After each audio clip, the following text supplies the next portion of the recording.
آقا علیہ السلام کے دوسرے بڑے محسن پہلی سیدہ خدیجہ الکبریٰ ہیں، محسن رسول بھی ہیں اور محسن اسلام بھی ہیں، کہ اسلام کی رگوں میں، اسلام کے دامن میں بس دو ہی چیزیں ہیں، ایک مال خدیجہ کا ہے، ایک خون ابو طالب کا ہے۔ اسلام کی جو آبیاری ہوئی، اسلام کا یہ جو شجر ہے، یہ جو پھولا پھیلا، اس میں ایک جناب سیدہ خدیجہ الکبریٰ کا مال لگا ہے اور دوسرا جناب ابو طالب کا خون لگا ہے۔ نبی پاک علیہ السلام کے پیارے چچا کفیل مصطفیٰ محسن اسلام والد شیر خدا سیدنا ابو طالب علیہ السلام کی عظمت پر لاکھوں سلام۔ ہمارے معاشرے میں عام سی بات ہے، کوئی بہت اچھا اور نیک دکھائی دے تو ہم کہتے ہیں بہت نیک ہے، فرشتہ صرف انسان ہے، اور تمام فرشتوں نے جس ہستی کو سجدہ کیا اسے آدم کہتے ہیں۔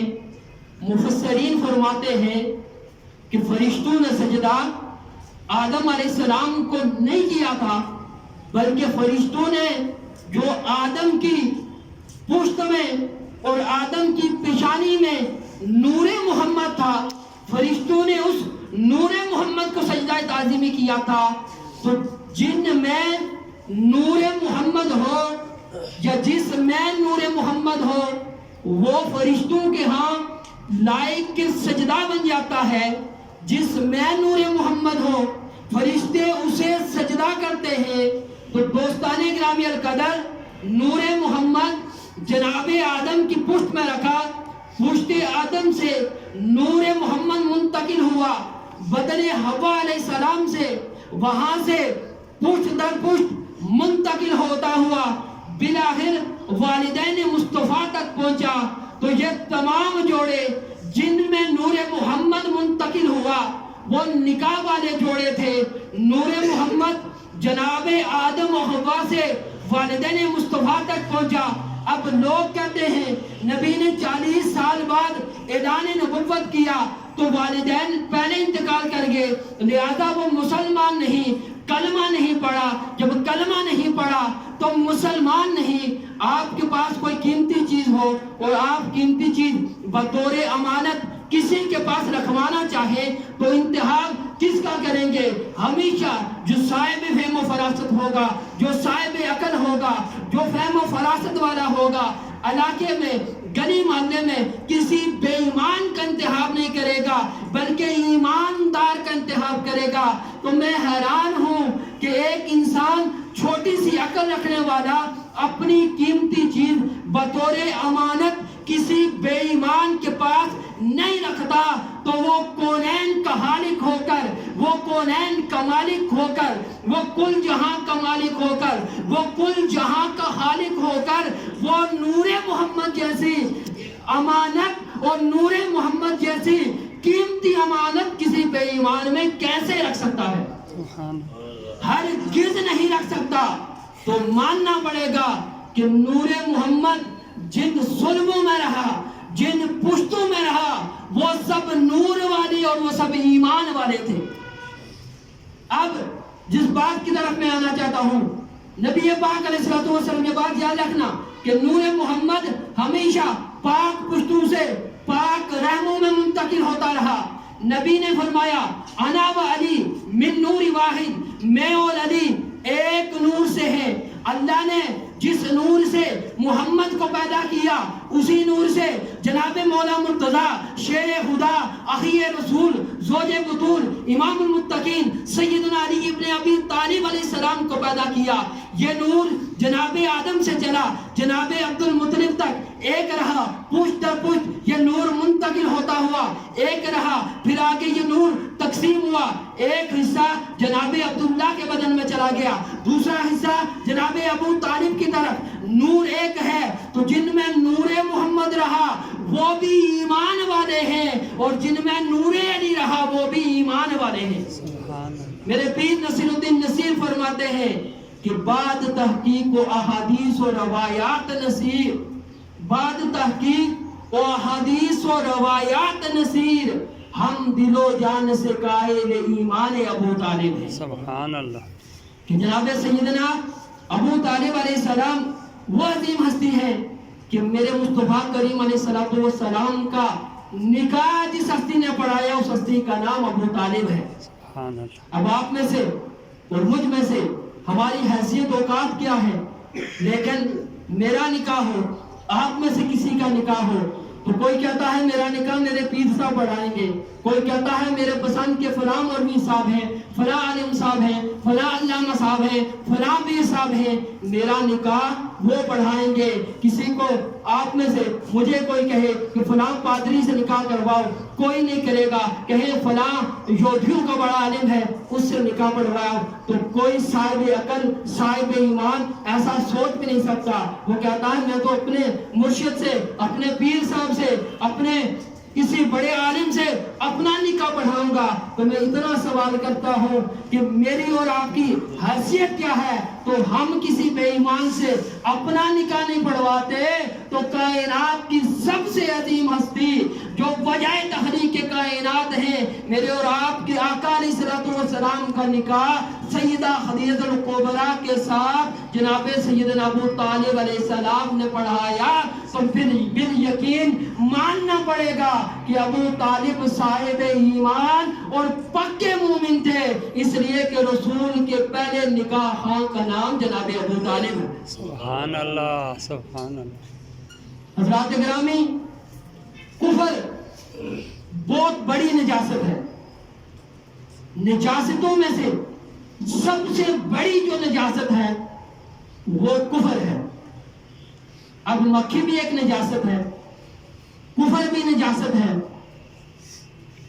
مکھی نبی کے جسم پر نہیں بیٹھتی۔ پوری تاریخ اسلامیہ میرے مصطفیٰ کی سیرت کو اٹھا کر دیکھ لیں کہ مکھی گندگی پہ بیٹھتی ہے۔ میرے مصطفیٰ کریم کے جسم اقدس پر آپ کی ساری زندگی مکھی نہیں بیٹھتی۔ سبحان اللہ۔ کفر بھی نجاست، مکھی بھی نجاست، ساری زندگی مکھی نبی کے جسم پر نہیں بیٹھی۔ جب نجاست مکھی ہو تو وہ نہیں بیٹھتی، تو جس ابو طالب کے سینے سے سینہ لگا کر پوری رات میرے مصطفیٰ سوئے رہے، جس ابو طالب کے بستر پر 42 سال میرے مصطفیٰ سوئے رہے، جس ابو طالب کے ساتھ 42 سال میرے مصطفیٰ نے گزارے، وہ ابو طالب بے ایمان کیسے ہو سکتا ہے؟ سبحان اللہ۔ تو ماننا پڑے گا کہ مکھی جیسی نجاست میرے مصطفیٰ کے قریب نہیں آ سکتی، تو کفر جیسی نجاست میرے کریم آقا کے قریب کیسے آ سکتی؟ سبحان اللہ۔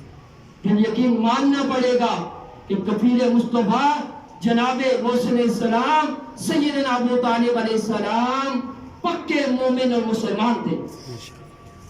حدیث میں آتا ہے کہ کریم آقا علیہ السلام نے فرمایا کہ جو شخص یتیم کے سر پر ہاتھ رکھے، فرمایا قیامت کے دن وہ میرے ساتھ اس طرح ہوگا کہ جس طرح بلا تمثیل ہاتھ کی 2 انگلیاں ہوتی ہیں، فرمایا جس نے یتیم کے سر پر ہاتھ رکھا، میرے مصطفیٰ نے فرمایا وہ قیامت کے دن میرے ساتھ جنت میں اس طرح ہوگا کہ جس طرح ہاتھ کی 2 انگلیاں ہوتی ہیں۔ تو عام یتیم کی کفالت کرنے والا میرے مصطفیٰ کے ساتھ اس طرح کھڑا ہوگا، تو جو سارے یتیموں کا ملجا و ماوا ہے، جو سارے دکھوں کا مداوع کرنے والا ہے، جو جناب عبداللہ کا در یتیم اس کے سر پر جو ہاتھ رکھے، وہ جناب ابو طالب علیہ السلام وہ کس قدر بلند درجہ اور کس قدر عزت و عظمت و رفعت کے مالک ہوں گے۔ سبحان اللہ۔ کہ عام یتیم میرے مصطفیٰ کے ساتھ ایسا کھڑا ہوگا، تو جس نے خود مصطفیٰ عبداللہ کے در یتیم کی کفالت کی اور 42 سال تک جس نے مصطفیٰ کی خدمت کی، میرے مصطفیٰ اس ہستی کو کس قدر بلند مرتبہ مقام پر لے کے جائیں گے۔ سبحان اللہ۔ دیکھیں اللہ کے نبی نے فرمایا، اللہ رب کائنات نے فرمایا کہ اے میرے محبوب، اگر کوئی کافر مر جائے تو کسی اہل ایمان کو یہ زیب نہیں دیتا کہ کسی کافر کے لیے کہ کوئی مومن مسلمان سوگ منائے، کہ کسی مومن کو یہ بات زیب نہیں دیتی کہ کسی کافر کے مرنے پر وہ سوگ منائے۔ ہاں اگر کوئی مومن کوئی مسلمان فوت ہو جائے تو اس کے لیے شریعت اسلامیہ نے 3 دن سوگ کا بتایا ہے کہ 3 دن تک آپ سوگ کر سکتے ہیں۔ قربان نہ جاؤں جناب ابو طالب کی عظمت پر، جناب ابو طالب کی عزت شان اور آپ کے مقام پر کہ میرے مصطفیٰ نے عام مومن عام مسلمان شریعت محمدیہ نے 3 دن سوگ کی اجازت دی ہے، لیکن ابو طالب وہ عظمتوں والا، وہ صفتوں والا اور وہ بلند مقام والی ہستی ہے کہ جب جناب ابو طالب کا وصال ہوتا ہے، میرے مصطفیٰ کریم نے 1 دن نہیں، 2 دن نہیں، 3 دن نہیں، 1 ماہ نہیں، 2 ماہ نہیں، 3 ماہ نہیں، 6 ماہ نہیں، بلکہ پورا سال جناب ابو طالب کے غم میں پورے سال کو میرے مصطفیٰ نے عامل حزن قرار دیا۔ میرے مصطفیٰ کریم نے جناب ابو طالب کے سوگ میں پورا سال دکھ کیا اور پورا سال میرے مصطفیٰ کریم علیہ السلام نے ابو طالب علیہ السلام کا سوگ منایا۔ سبحان اللہ۔ اب آپ میں سے ہر صاحب عقل یہ سمجھ سکتا ہے کہ اللہ کا نبی کسی کافر کے لیے سوگ منا رہا ہے، تو ہر صاحب ایمان ہر غیرت مند بندہ یہی کہے گا کہ اللہ کے نبی کسی بے ایمان کے لیے سوگ نہیں منا سکتے۔ تو جب اللہ کے محبوب نے 3 دن نہیں پورا 1 سال جناب ابو طالب آپ کی وفات پر پورا سال سوگ منا کر یہ بتایا کہ لوگوں، مجھ مصطفیٰ کریم کے ساتھ جس ہستی نے سب سے زیادہ پیار کیا، جس ہستی نے اپنا سب کچھ مجھ پہ قربان کیا، اس ہستی کا نام جناب ابو طالب ہے۔